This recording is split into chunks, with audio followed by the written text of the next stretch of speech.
दोस्तों पिछले लेक्चर में हमने देखा डायमेंशनल फार्मूला का डायमेंशनल एनालिसिस का फर्स्ट यूज। अब देखेंगे हम सेकंड यूज। सेकंड यूज है to check the dimensional correctness of a given physical quantity. कोई भी रिलेशन है हमारा वो डायमेंशनली करेक्ट है कि नहीं, इसका मतलब उसके लेफ्ट हैंड साइड और राइट हैंड साइड दोनों साइड डायमेंशनल फार्मूला क्या आना चाहिए, सोल्व करने के बाद सेम आना चाहिए। फॉर एग्जांपल यहाँ पे t इज 2π√L/g है। आप ये फ्यूचर में पढ़ोगे ये फार्मूला किसका होता है, ये फार्मूला होता है टाइम पीरियड का।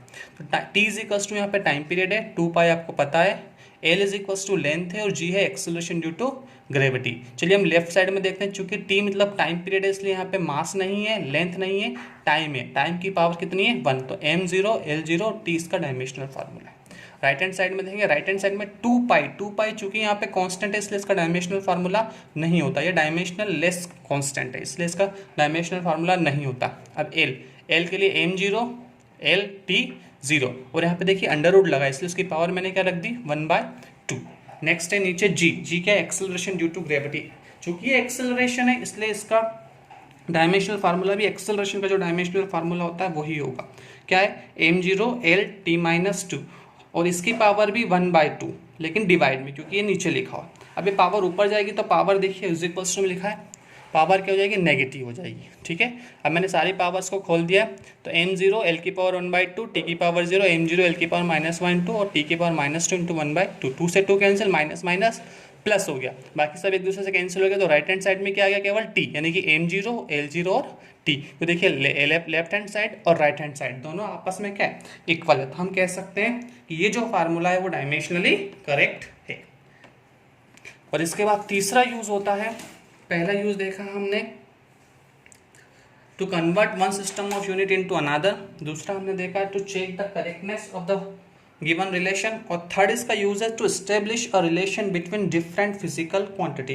बिल्कुल सही दोस्तों, हम इस डायमेंशनल एनालिसिस की मदद से किसी भी क्वांटिटी का रिलेशन निकाल सकते हैं। जैसे कि यहाँ पे हमारे पास क्वेश्चन दिया है कि let us find an expression, हमें एक एक्सप्रेशन फाइंड करना है for the time period t के लिए।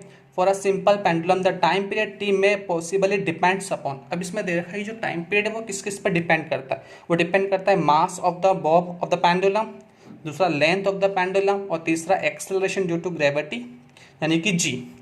तो इसमें दोस्तों ये नहीं बताया कि वो डायरेक्टली प्रोपोर्शनल करता है या इसको स्क्वायर का प्रोपोर्शनल करता है या क्यूब के या इनवर्सली प्रोपोर्शनल, ऐसा कुछ नहीं दे रखा है। तो हम यहाँ मान लेंगे कि जो हमारा t है वो डायरेक्टली प्रोपोर्शनल है m की पावर a। अब a की वैल्यू प्लस में भी आ सकती है माइनस में भी आ सकती है, ये बाद में पता करेंगे। l की पावर b और g की पावर c, ये तीन क्वांटिटी पे डिपेंड कर रहा था जो हमें क्वेश्चन में दिया हुआ था। और जब हम प्रोपोर्शनलिटी कॉन्स्टेंट हटाएंगे तो यहाँ पे एक कांस्टेंट जो डायमेंशनल लेस कांस्टेंट, इसका कोई भी डायमेंशन नहीं आएगा, वह ये आ गया हमारा फार्मूला। अब इस फार्मूले एक प्रॉब्लम में कि इस फार्मूला में हमारे पास a, b और c की वैल्यू पता नहीं है, तो a, b, c की वैल्यू फाइंड करने के लिए हम इसका डायमेंशनल एनालिसिस का उपयोग करेंगे।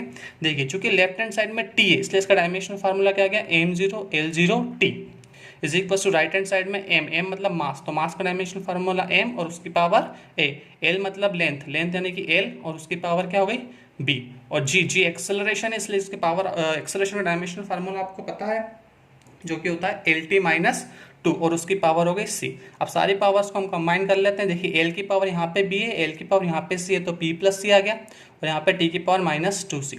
अब इसको कंपेयर करते हैं, यहाँ में m की पावर 0 और यहाँ पे m की पावर a है, यानी कि a इज इक्वल टू क्या हो गया 0। यहाँ पे l की पावर 0, यहाँ पे l की पावर b + c यानी कि b + c is equal to क्या आ गया 0। यहाँ पे t की पावर 1 है, यहाँ पे t की पावर -2c यानी कि -2c इज इक्वल टू 1। इन तीनों इक्वेशन से हमने a, b, c की वैल्यू निकाल ली जो रिस्पेक्टिवल है। a इज इक्वल टू 0 आया, b इज इक्वल टू 1/2 आया, c इज इक्वल टू -1/2 आया। ये तीनों की तीनों ही वैल्यू हम इक्वेशन फर्स्ट में रख देंगे। तो जैसे कि हमारे पास आया m की वैल्यू 0 आई, l की वैल्यू 1/2 और g की वैल्यू माइनस इसलिए पावर नीचे चली जाएगी और 1/2 इसलिए अंडर रूट आ जाएगा।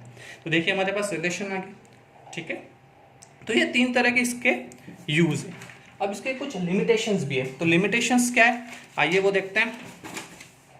लिमिटेशन है कि it supplies no information about dimensional less constant. जैसे कि लास्ट में हमने देखा था, अभी k आया था, t is equal to k√L/g, तो हमें k की एग्जैक्ट वैल्यू पता नहीं होती कि k की एग्जैक्ट वैल्यू क्या होगी। दूसरा, this method fails to derive the exact form of physical relation if a physical quantity depends upon more than 3 other physical quantity.